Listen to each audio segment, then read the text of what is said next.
there pre-deckled. So it's nice. But yeah, since I've got a little bit of time to just have fun,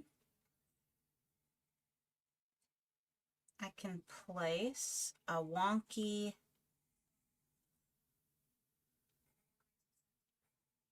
little pumpkin. Maybe kind of work in that lack of Halloween spirit that I haven't really represented.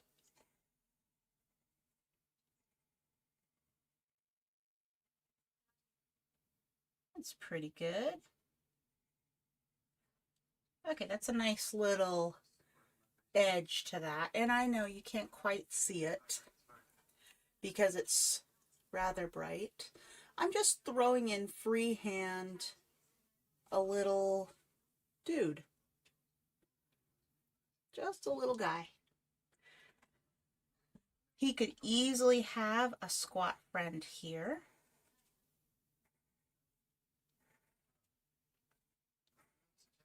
And I think he would only come to about here.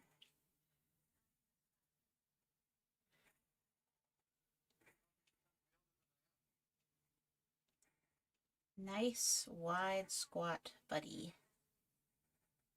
There we go. Nice. And what should we do here? Maybe to fill out the missing content here, I can make a bunch of unrealistic swirls. Just little. They don't come this big, but it's fun. Let's just have fun with that. And let me get some water so I have a little something to paint with. Ooh, where are my cups? I had lost my cup for a minute because I stored them in a very strange location in my car. The magazine holder. Kind of lost 3 out of 4 of my cups.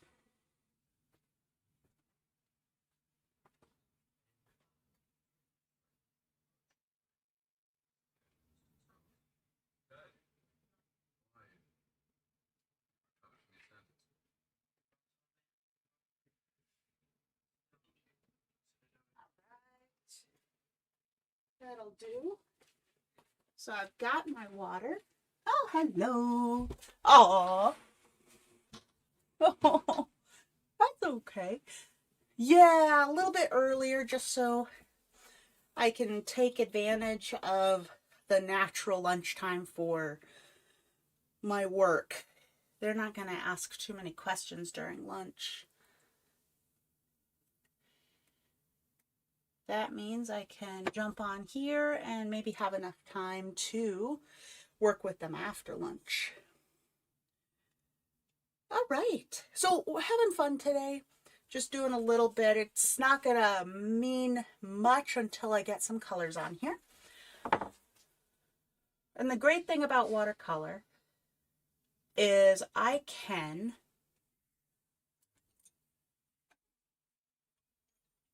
combine some of the rules of thumb for when you're painting surfaces like this. Some of the rules of thumb to creating crevices match nicely for people too. And maybe nobody wants to think about that, but let's admit it, you know, any of these surfaces, apple surfaces are just typically very smooth. Pumpkins and, you know, very squash. They have a lot of little freckles and things like that, divots and creases.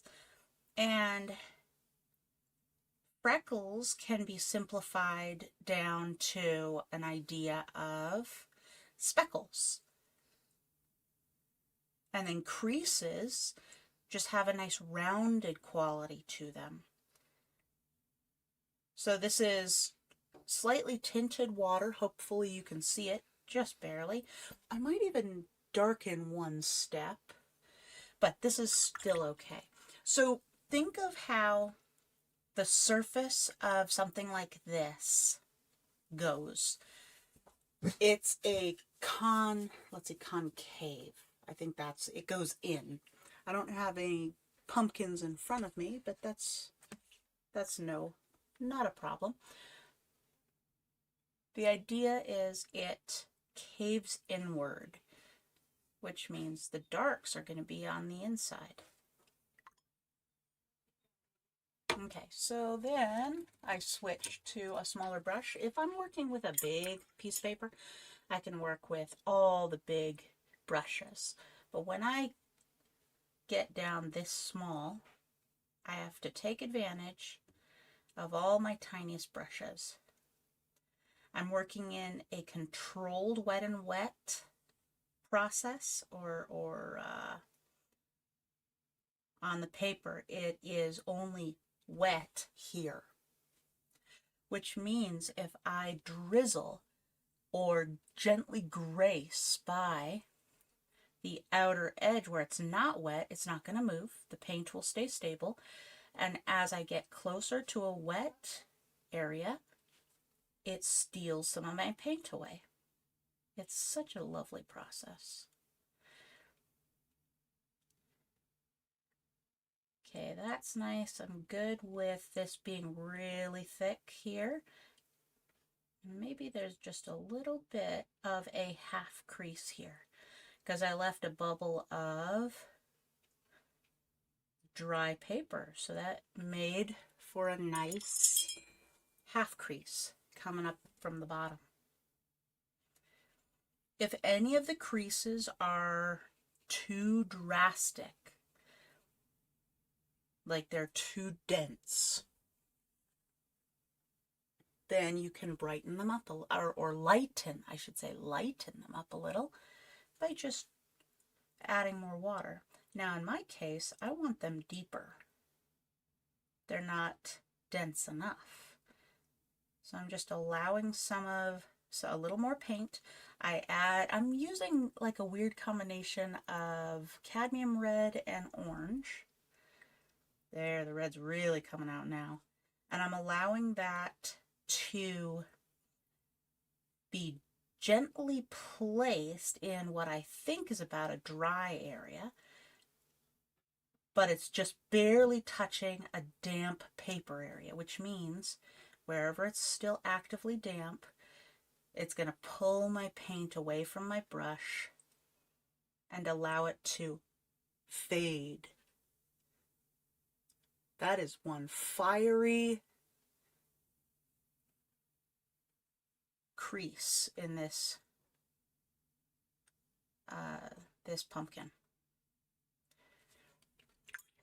Now, obviously, welcome anyone jumping into jumping into this channel, this stream. I'm going to add in some green just because I can. Thanks for the rate of 1. It's honestly okay. I'm kind of at goddess. I'm just kind of jumping around. I'm still somewhat prepping. Got a few things. I might have to run down to the desert tomorrow since there is no workshop. Might have to take advantage of that allotted time and do some work. Okay, so now I'm juggling that concept, which kind of throws the brain off. Okay, and I'm also now throwing in just a little bit of burnt sienna. Let's see what burnt sienna will do. Yeah, really, it dulls down the brightness of the orange. Burnt sienna is a very warm brown, but it's still a brown.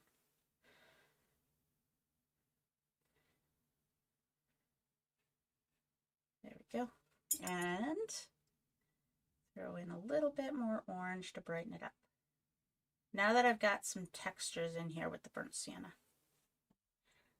Nice. Okay, now none of this makes much sense until you start working in these little cheeks. And I did glance by a still wet zone, just a little tip, but I'm not going to follow my own tip, of course. Why would I? If you want to keep your color separate, try very hard to skip segments. So think that the pumpkin is perfect. You work on this one, let it dry, and then come back in a few minutes. Or you can work on this one. You can also simultaneously work on this one, skipping one in between. And that absolutely works to keep the colors separate. Now, it is a slower process. You could just crazily throw colors into everything, but it is trickier to keep the colors separate. Another way to do it, if you have a steady hand, is keep your colors maybe a 1/16 of an inch of dry paper between them. And I'm telling you, that is hard to do. So don't fret if that doesn't work. See, gosh, I'm not even sure if I can do a 1/16 of an inch. So that's what I mean. Keeping a strip of white between them is kind of intriguing in its own way, because that's eventually going to turn into a deep, darker shadow area, right? But it also defines a fun little highlight. If you want to maintain some of the highlight right before the crease, it can end up looking quite fun. But again, it's difficult. It's very difficult to keep your colors this tight. So depending on your mindset, your sense of balance and hand control, it's all going to alter whether you can keep the colors just barely separate. See? Mindset's a big one. If you're like jumping for joy, that's harder it's going to be harder to control the brush and color. If you're like chomping at the bit, you know, think of kids. They're like, I want to do this, I want to do that.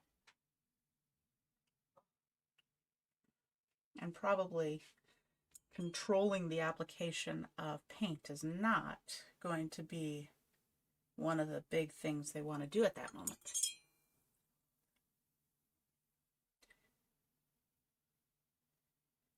But neither is skipping, you know, doing this one and then this one and then this one, keeping a big white between.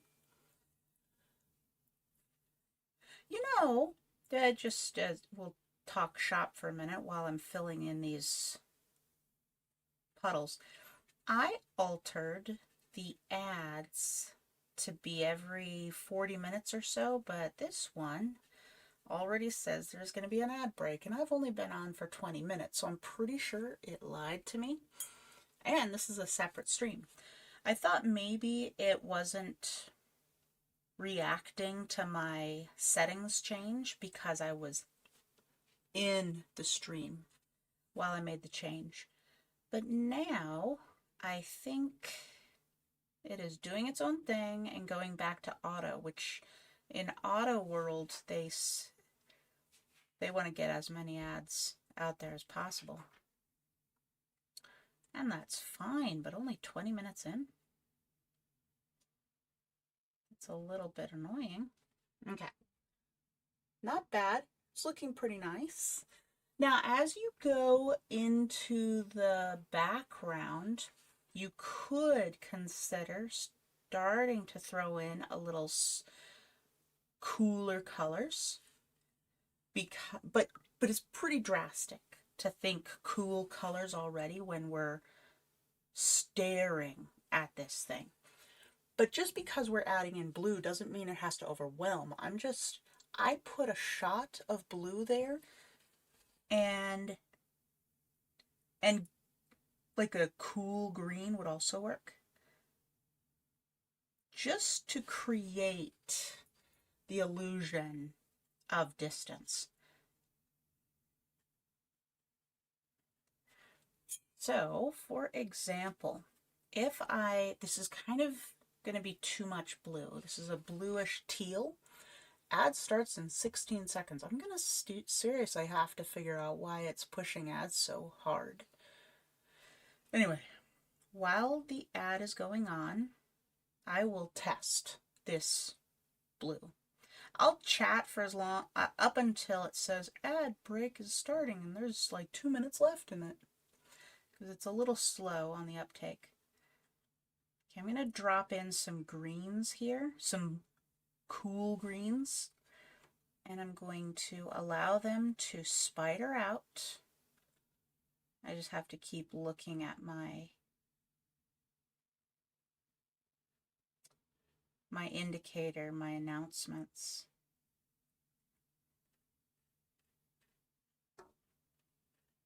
Okay, what's it doing? Ad hasn't started according to me yet. There, now we're working with some blues tucked in. There. Yeah, maybe it's the... Okay. Here, I'll type away while I do this. So it says, if you're on that long. Okay. Maybe it's the first one.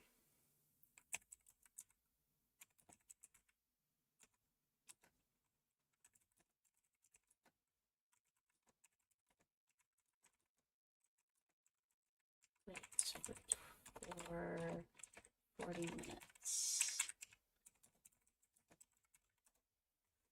Okay. All right. So, ad break for those.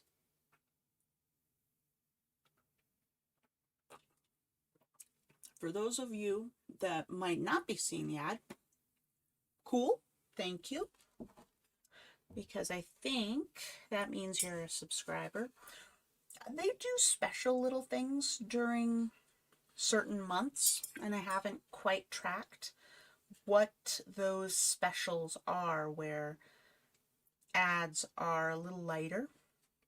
And that might be, I don't know, there's so many marketing things that I've seen pop around. You may also have been gifted a subscription. I've had a few channels gift a subscription to yours truly, and that's really sweet. So I don't know if any of that is happening to anyone out there. So if you don't have ads, you're hearing me blabber on for about 1 more minute. Oh gosh, okay. And then of course Goddess shared, Goddess has been chatting. If you can see the chat, great, then you're caught up. But I haven't been reiterating or rereading or reading the chat yet. They shared, maybe it's the first one, and then the next one isn't till another 40 minutes later. So don't worry about it yet. Just see when the next one comes up, if I am on that long. Yeah, perfect. Know what I mean? It's the first one in the cycle. Then she shared, that's so beautiful. I need to learn to work with the water instead of just pushing the paint. It, you know, I feel that. I definitely feel that. It does seem to be a tricky concept, and it's not just for like a tricky concept that you hit as someone new to the watercolor world. We're all hitting that at some point or another. It's kind of a mood thing. It's also helpful. So your general state, if we're feeling the need to enact control on one thing or another, it's very hard to let loose with the brush and just let things dribble in. And I think the majority of us in this day and age are, we can't help but attempt to push control. It's just, it's a built-in thing, right? It's maybe not the best thing to fall into, but it's certainly not unusual. So do not worry if it's a hard thing to work into. That's just normal. But I also find it can be easier to or to work with it if you've got a brush that has a bit of a wiggle to it. I'm adding some pinks here. So I'm working with a few brushes. Let me bring my brushes out real quick. The only one that's hair is this one, but it's stumpy. It's stunted. Oh, wow, you can't see that. It's stunted. It's very short. The bristles are only 3/4 of an inch in, whoop, I'm wiggling here, 3/4 of an inch in length. This one is a whole inch. It's not hair. It is, I don't think it's hair. You know what? I'm not sure. It's got a good bounce to it. One hair is a little splayed. It looks like it was bent. But anyway, that has an inch to it, so it has less control capabilities. Good bounce though. And then this one's stumpy. This one is very stiff. And then this is one of the stiffest. It's a scrubber. It's literally designed to have no movement to it. That will give you the absolute most control. This at about 3/4 of an inch, and it's also somewhat at least fake hair. It gives you as little control.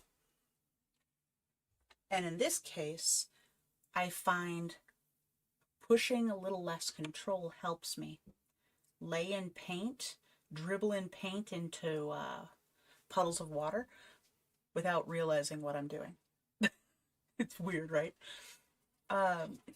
Thing guys shared. Well, oh, honey, especially if the first experience is with, yes, with acrylics. Honey. And we're so used to that. It's like a whole different world. Exactly. You're right. Oh, honey, you almost spilled my coffee and you smell awful. Can you go drink water or go lay down?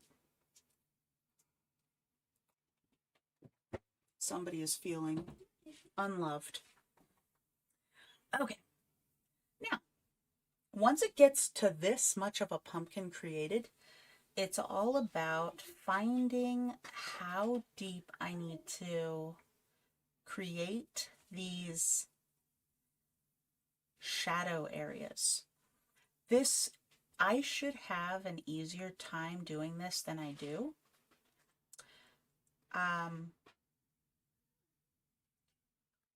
But I don't. Oh gosh, I probably shouldn't even admit to that, but this is not always a smooth process. I love color, maybe too much so when it comes to this kind of application. Here, I'm going to smooth this out and dry it because it's tucking into what should be a highlight. Yeah, there, that's a little better. Here it's perfect. The shadows should be equally dispersed on both sides. Same here because we're almost direct on. But here the shadows should be kicked off this way and highlights should be on the other side. Yeah, the acrylics, it's weird. I enjoy working with acrylics, but the struggles I hit with acrylics are a little bit different than, so going from watercolor to acrylics, I hit different challenges than people that have gone from acrylics to watercolors. I'm hitting the issue of wanting to force the acrylics to behave like watercolors. Luckily, for a minute, they can. For a minute, until the water I'm using dries up and I'm left only with the plasticky acrylics, which can no longer be reactivated because they've become plastic. You know, they've dried. Whereas with watercolor, unless it's fully soaked into very porous paper, you can keep working on an acrylic, on a watercolor well past the time you should. Now, it doesn't mean you're not going to run into an eccentricity. And that eccentricity is, let me get this back, mud. The more you work on the surface of your watercolor, the more possibilities, the more you reactivate layers and then swish through the layer and then let it dry and then reactivate it again and add more colors. That's where you're risking it going a little muddy, a little browner than normal. Now, if that's your goal, then have at it. I'm just saying that's one of the potential downsides to really reactivating, overworking a zone like this. Like what I'm doing now. I'm tickling that possibility of muddying my color. Haven't gotten there yet, but I'm getting there. I'm getting there very quickly. There, I'm going to put in some water to push some of these, allow some of the colors to push aside and become textured. Maybe a little there. Now, but because I've added so much water, re-swishing all of these colors and allowing them to do whatever they want, I have to skip and work on this one because I've gotten so dark with this one and so wet that one needs to dry, because the moment I start working on its direct neighbor is the moment those colors jump. So let's skip over here and do some work on this one. So now that I've got the general colors everywhere that I wanted, now I'm working on getting those crevices in place. Gonna work in a little bit of green and red to make a bit of a brownish color. I'm intentionally trying to make this brownish. Okay. Maybe a little more red now that I've laid down this greenish red. I can pull in some fresh red. Can you imagine if I was working on a much bigger piece? This would take me forever.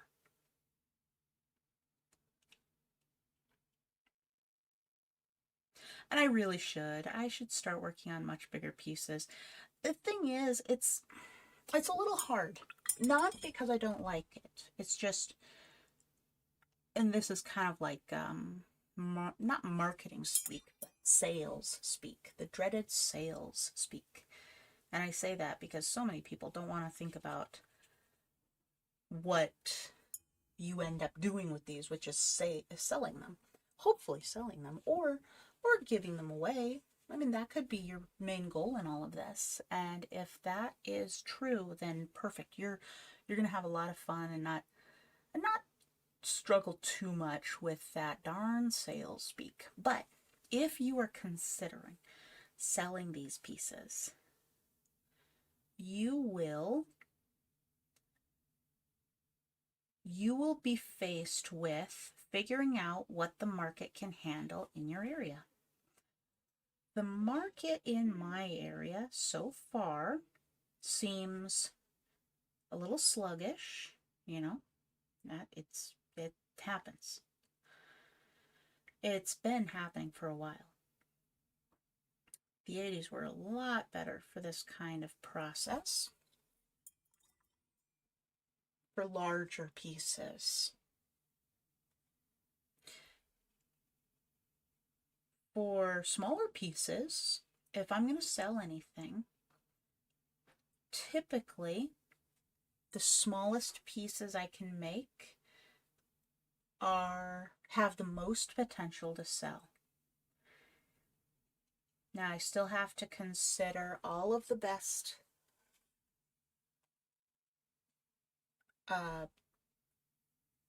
make them for me, this does not apply to everybody, but for me, whatever I've done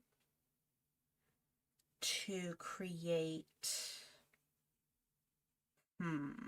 like packaging, I've seen a few channels focusing on what they do to package their things to make them unique. And I loved watching some of the ideas where you make your own stickers and you put them. I was even watching this really cool how to make your own transferable stickers just by using different papers and applying it to double-sided tape and then tearing off one side and then the other, and it just becomes applicable to your boxes that you send your beauties to your customer in. That was so fun watching that. But for me, I don't know if I would go that far. I'm not sure I can quite, it doesn't quite apply to what I'm doing, although any little unique thing like that, especially something that uses recycled goods, is fantastic. Now I wish I had bookmarked that YouTube. Very fun stuff. Because it's special, you know, in our society where maybe things are tricky. It's really fun getting a thing you bought with a little flair, a little personal touch from the artist. It's not always doable, so don't worry if that's not an applicable thing to your process, but it's certainly fun if it makes sense. Okay, I'm shaping this a little. I think I want to put in a little bit of yellow ochre. Let me see. Maybe too much. Yellow ochre is such a mustard shade. So I have to be careful how often I use yellow ochre. It can be grody in the wrong combination of colors, and it can be absolutely gorgeous in other. It works beautifully for this if I can get it to work for me. Let me check something. I want to see if I can hover in a shadow here. Yeah, that's nice. It's not too wet. It's not stealing some of my colors too badly. There we go. Nice. Nice, nice, nice. Okay. I just wanted to add the essence of a shadow because it's lacking some grounding element here. And it's just about that time to throw some grounding in. I want to see what happens if I put some red in here. Got to be careful because the pumpkin is yellow, obviously. Yellow, reds, oranges. But I don't mind having a little reflective color mixed in. Maybe a touch of ultramarine blue. Let's see if that's too vibrant. Now that I've sullied my brush with red, the ultramarine blue isn't as bright. And that works for me.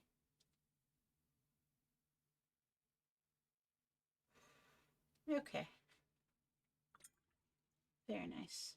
Okay, I will add a ton of water. I mean, when I say a ton of water, there's only so much water this liner brush can even soak up.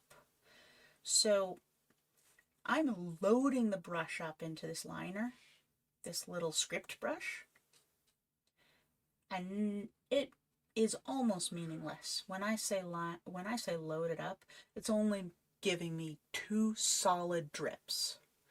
But that's a lot for a 4x6. So that's pretty good. Maybe a little bit of pinks here since it got pinker on this side. And I think I've got a little pink here. Okay. So I've got some continuity working here. That's nice. Continuity meaning the pinks I used up here in this segment of the pumpkin are kind of glanced down here, are added to the floor below it. Let's keep on going and try to work on finishing this segment, which needs to be duller and less interesting, but still existing. So I'm going to keep it, comes up here, comes over here. This one needs to be filled in. And I wonder if I only have to do this much. It's not very interesting, but because we're getting so close to this little pumpkin back here, I'm not sure I want to put a lot of attention into this last segment. Maybe I could hint in a little bit of cadmium red. Ooh, that is one vibrant orange cadmium red. Okay. I'm going to leave it for just a minute. And I'm going to get some of this emerald green and extend my stem out. And then I'm going to pull in some pure burnt sienna and put it on the other side. I'm just trying to give it an interesting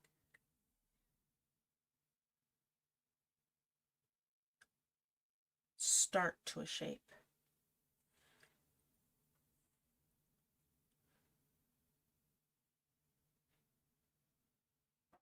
And I'm taking advantage of some of the color that's already on my brush, and I'm lining a few of these creases.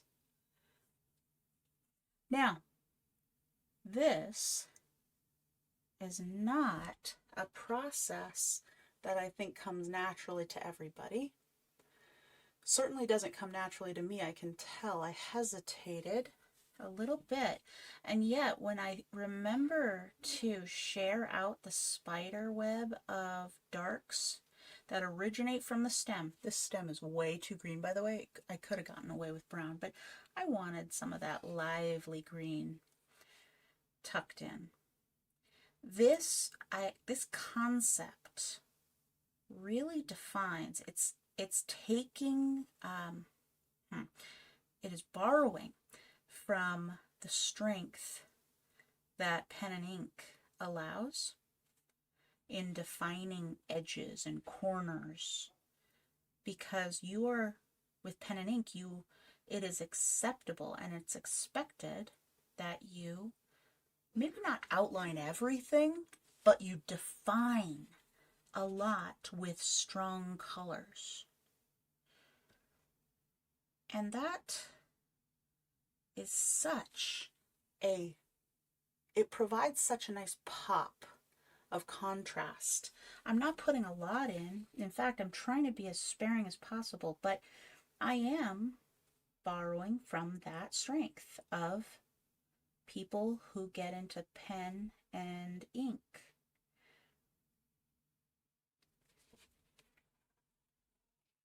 There we go.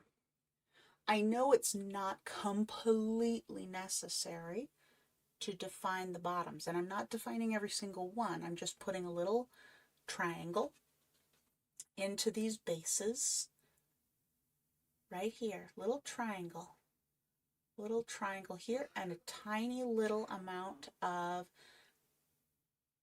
sketch upward using this same bluish green that I created up here. That makes it pop so much better. Now, there's still so many things I have to get done, like this little guy. I need it to be slightly different in color. I still want it to be orange, but I'm thinking it can be a different shade. It can lean into the green family a little more, because I need a variety. I need a change. I need this not to look like it's like a strange little growth on my existing pumpkin. That'd be unfortunate. So I'm using more greens than reds. I'm going to try to hint in. What should I hint in? Maybe a little bit of...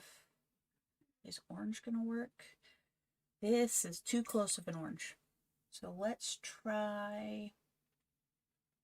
Will this green and pink work out? Let's try green and pink. This pink I'm using, it might end up being too boring of a color. Here, let's see. Is it going to pop this one out enough? Okay, let's go into cadmium red medium instead of light. Is that going to be too much? I don't know if that quite works out. Okay, let's try to peel back this red by adding a contrasting color. It's not perfectly contrasting, by the way, but it might work out for my purposes. I mixed my emerald with my cadmium red orange. I'm sorry, cadmium red medium hue. I actually think it's not a hue. A hue means it's a mix that comes close to the original. It is like an estimate, as close as they can possibly get it to the original cadmium family. I thought mine was a little stronger than that. Maybe a little more emerald. And then medium cadmium. Oh, didn't pick up enough. Okay, medium cadmium. Okay, it's a very vibrant. Hey, GM. Oh yeah, I figure starting at noon for our group, our local community, is of course going to cut into anyone grabbing lunch, but this kind of worked out for me because I need to get on with work. Not after lunch exactly, obviously. That would be right now practically. But pretty soon. I need to, after the lunch hours for my work crew, I need to get on with them and start helping them with some things which would have cut into my stream. So I figure start this, people can watch it later, catch up and watch, and I'll still be able to get some content out here. And I've missed so many days. Gosh, you know, with the local art tours, which were so fun, I completely dedicated as much of Sunday to this as possible, and it did not leave room for me to stream that day. Unless it was late at night. But yeah, I'm glad you'll be able to... I'm glad this auto records everything. That's the best.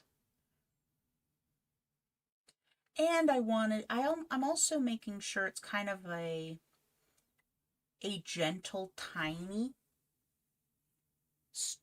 I don't know, subject. It's so small. It's only 4x6, this paper. That way, it's not too stressful to follow along after the fact. Okay, that's looking pretty good. This is turning into a pretty dark little nugget. It's an interesting color that the emerald creates when mixed with medium, cadmium red medium. Kind of like it. It is dark though. Okay, I'm outlining. I know it's not absolutely ideal, but I don't care. It's kind of cute because I need some of these. I've got to make them a little paler as I go around. I'm going to have to utilize as much water as possible because these three are so vibrant, and this is supposed to fall into the background, that it's actually doing the opposite and it's stealing attention. So I'm trying to subdue it by using more water, paler color. I'm still throwing in the emerald. As you can see, you can tell whenever I throw in a little emerald because it starts happily muddling it, but it doesn't look too bad. It's very, very Christmassy at the moment because they're not fully blended.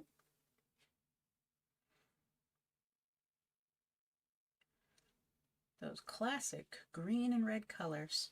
Can't help but think Christmas. All right, there we go. All right. I'm also trying to maintain a little bit of water. I mean white with my water. So I'm jumping my brush around a little. I'm letting it skitter. It's kind of cool. I might try to leave it like that for now. I know this one's not filled in. I can do some work on it. Actually, I think the only work I need to do is tuck in some green, and on this one green, green, green. Okay, and then I need a stem to pop out. What should I make the stem? I should probably keep the stem a brown and blue, a brown and indigo combo.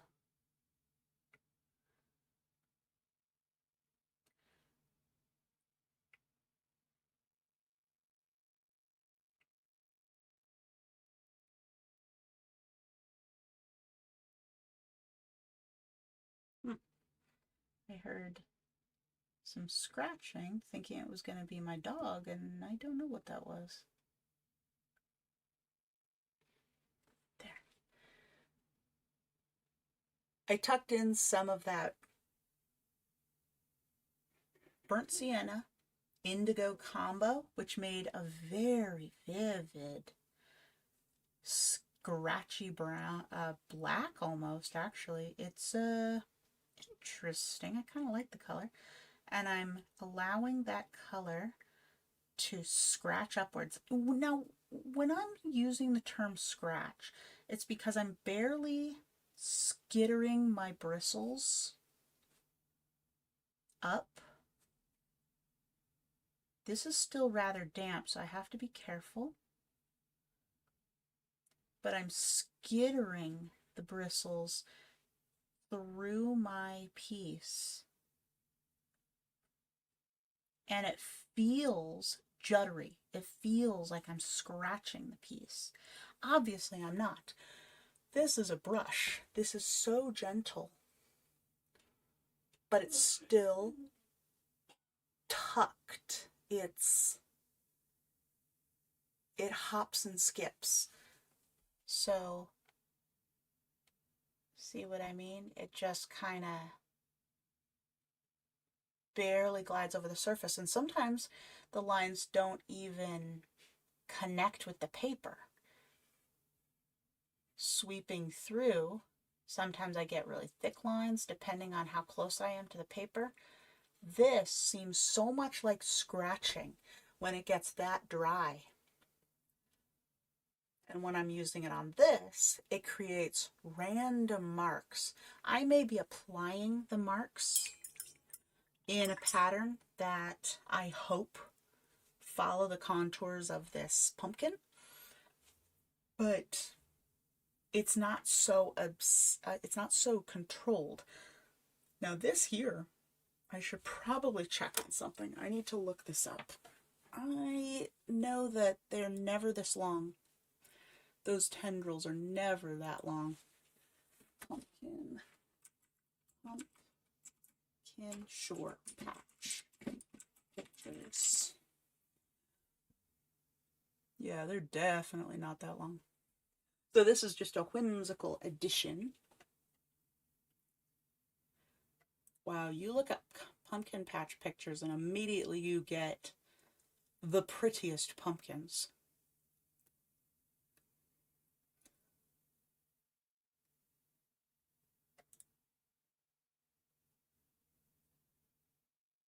Okay.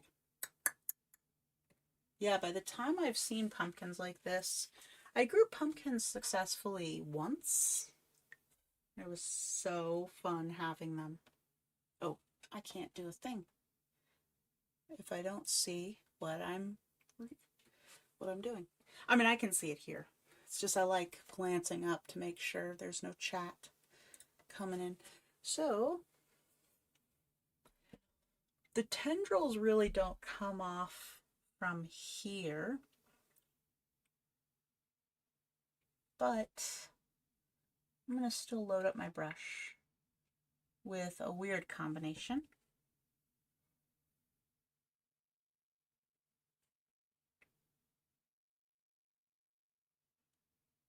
And you might not be able to see what I'm doing, but I am trying my darndest to lay in color. And this is how I'm grabbing it.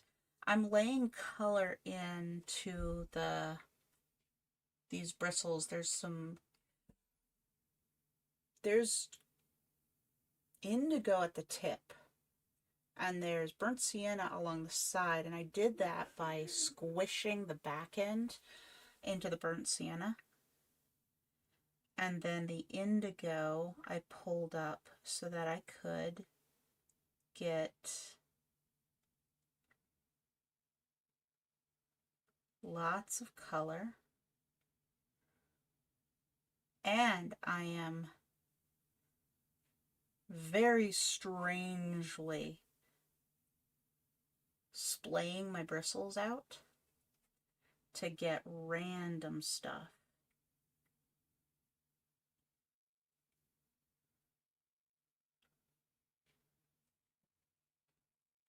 Random shapes and wiggles and whippets.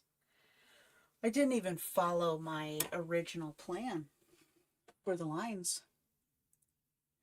because once you do something like that, you are stuck with what your brush is choosing to do. If, especially with this kind of long brush, here, I'll show you. Let me get, oh, I don't have my thickest brush. I'll just load the color up on this one. So I loaded a decent amount of pigment on this, and I'm holding the brush about a little past halfway mark. And initially I'm holding it direct. You don't see what I'm doing. This is at a side, at an angle, at a 45-degree angle to the paper. And then if I squish the brush down and then pull it up, I'm getting skitter texture marks. Skittery.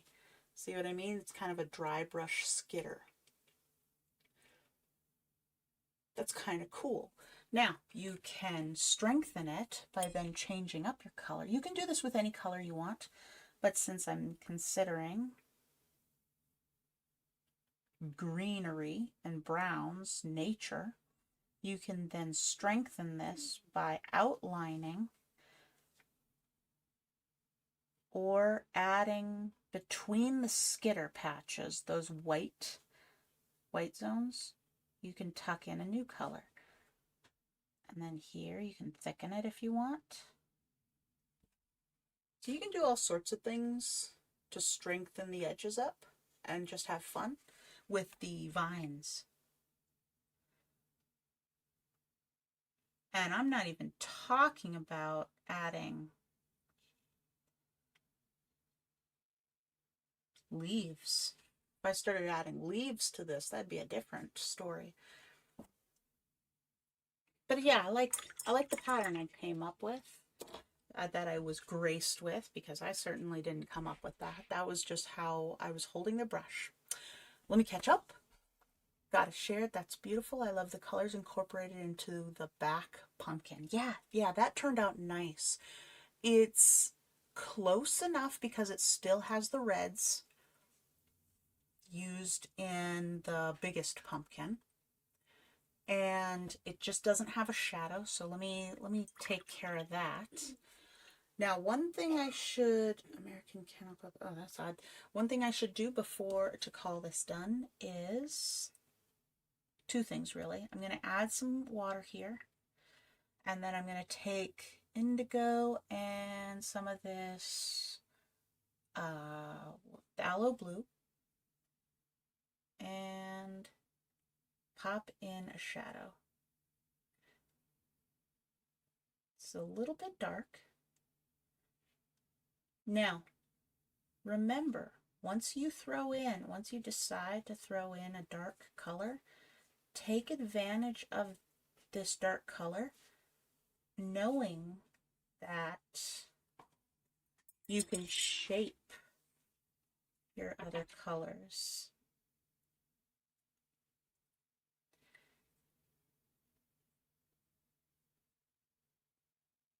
Because you have the opportunity to now negative paint a little bit and shape the base of your color.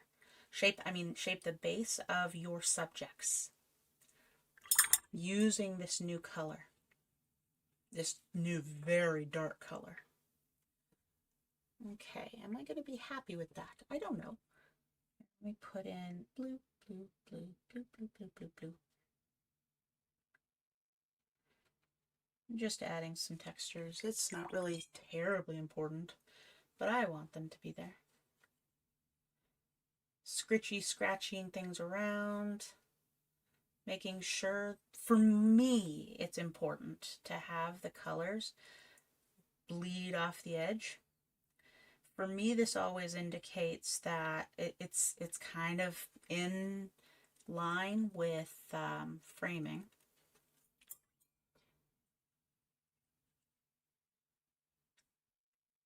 And I'm also hugging.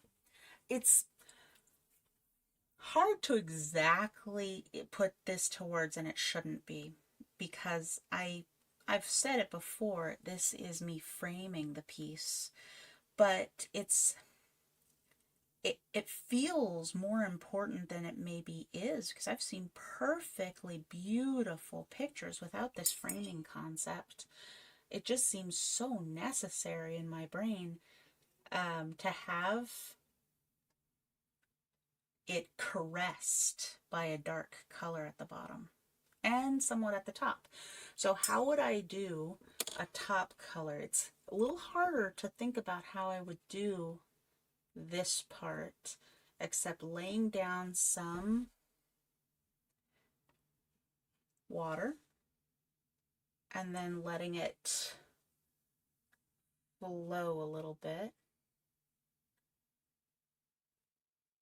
just like that. And then let's try, ooh, I know, here, I'm gonna make a mess. Okay, I wet it. My spindles, my little vines are starting to spread out because they didn't dry yet. My vines are spreading and splaying. Oh my gosh, this is not wet enough to, come on buddy. Okay, I gotta pick up more color. Here, let me protect something. I need something to protect. Oh man, I'm gonna waste a sheet of paper. I want to protect these because if this does work, it's gonna make a bit of a mess. Yeah, there we go.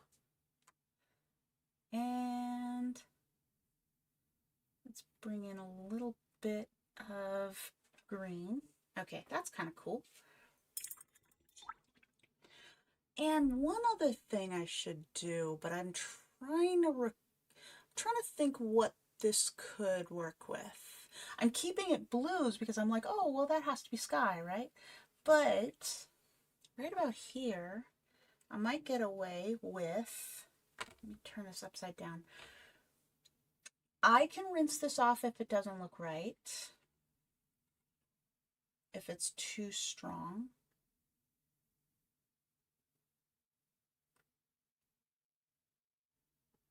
Trying to be gentle.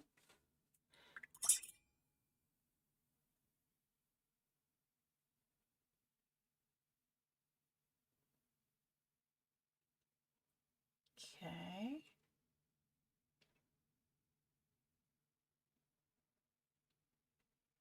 So one seriously big upside to doing this kind of experimentation on a baby little like this is I can have fun with it, and I can test a concept like this kind of background without committing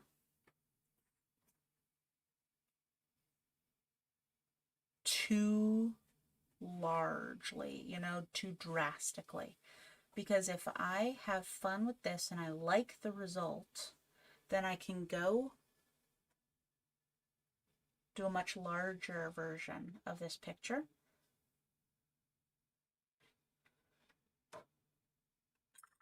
And utilize the things that worked and deny the things that did not.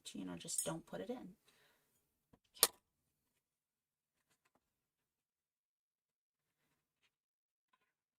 Peeling it back over.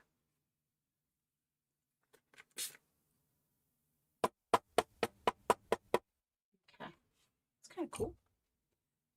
And I'm going to leave this nice little white area. Don't know what's going on in the back? It could be anything. It could be a sunrise, sunset. It could be the back of a wall. This could be an adobe home with a very dark shadow cast around it. And then this just so happens to be a pop of light around the adobe house. It could be all sorts of things. Really, it doesn't matter. You can make sense of this as you stare at it, and it will be different for everybody. I like these little pops of green.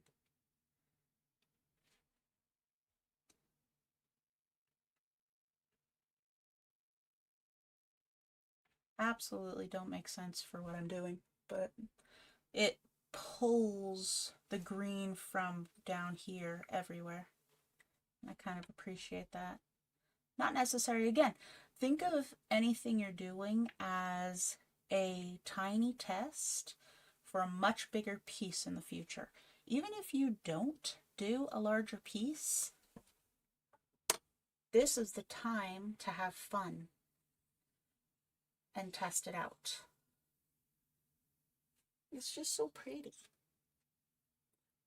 And should I delete those squiggles and swirls? Not necessarily. Let's let it dry. There's only 2 little guys here.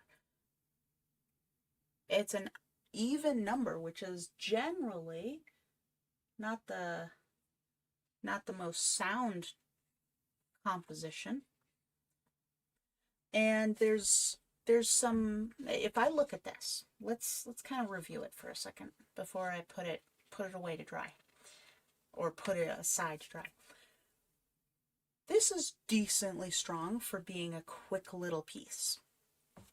However, what is missing in my mind, and this would be done later once it's fully dry, I need a wash, since I've darkened this and made a lot of nice dark objects and splashes. And I accidentally committed to the idea that there's light coming from this direction, from the right side of the picture. I am automatically married to the idea that shadows are on the left. So with light here, this should be in shadow, this little quadrant right here. This doesn't have to be. This is already pretty darn dark, and I just so happened to trip into there being lights on all these sides, even this side, and just dark, dark, dark. This could maybe drop down in color, that little pad back there. And this, I tripped into the concept that this was very pale. But this is not dark enough yet. So this would be darkened by applying a glaze. The thing you have to work around in your head is, what will the glaze be? Is it going to be a blue glaze? Is it going to be a pink glaze? Is it going to be a purple glaze? I haven't quite figured that out yet. Let me see what the purple looks like. And with a glaze, that's kind of a nice gray that grayish purple I've just made with surrounding colors. That's pretty too. A little bit of water. I think I accidentally picked up a little white from somewhere. There must be some undercurrent of white over here somewhere. So let's see if this works. I don't know if it's going to be strong enough. Let me put a little more blue in this, so it's a purpley blue. And I am using a larger brush this time. I am going to do a test. I'm going to do that. It's very overt.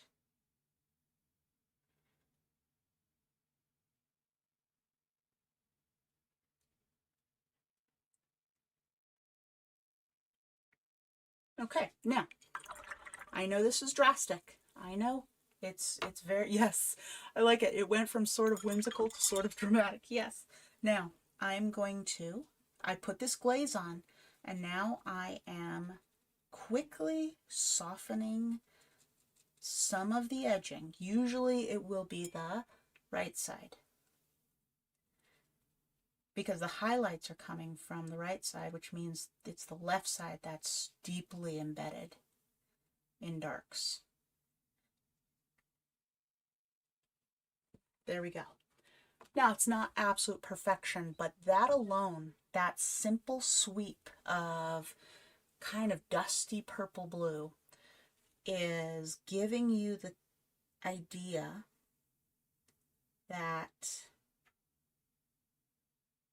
these are in shadow. And it's strong enough. It's not so deep you can't see the orange below, but it's getting there.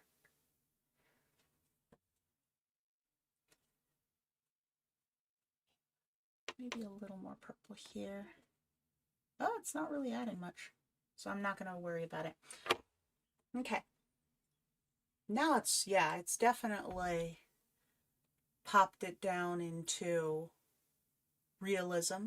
It's still not fully there, but I think I'm going to stop touching the pumpkin and consider one last glaze later under the pumpkin, giving this a little more. It can't be that dusty purple, though. That dusty purple is way too dusty. Not even that is quite dark enough here. Let's try this. Is that good? And just a little here. Boop. I'm rinsing my brush out. And I'm going to sweep through just like that. So I added some of that color, that dark I just mixed up with, which is mostly indigo, but it had some blue in it as well. And then I skittered by with water. Now it's super dark. And I think that grounded it nicely for my needs, for my desires. That grounded it. And it's still touch of whimsy, touch of drama and realism. I love you so much, GM. It went from, I still love that. It went from sort of whimsical to sort of dramatic. I like that. Yeah, I think it's great. I also am very pleased with this texture. Now, it's happening a little here because I added more water to this, but this texture is usually coined cauliflowering when you add water to a location that is still damp enough to activate and move. So the water pushes things away. When it's at just the right point in time, it ends up pushing more than pulling in. And you will get a natural cauliflowering pattern. And so many watercolorists just they frown on it. Maybe they don't hate it, but it comes close. It depends on what their desires were. That is not a texture people love because it's so often equated to a mistake, that dreaded mistake. But I really like the realism of it. I love the shape it makes because it's almost impossible for me to get that shape in reality. So when you can work it in, or when you can just let it go and allow nature and the paper and the pigment to do its thing, sometimes you'll be happily surprised by those patterns that come up. It's also a great place to sign it once it creates this crazy natural shape. This is a great place to sign, right in this pale zone. You can take a pen, maybe a fine point pen, and just sign your name.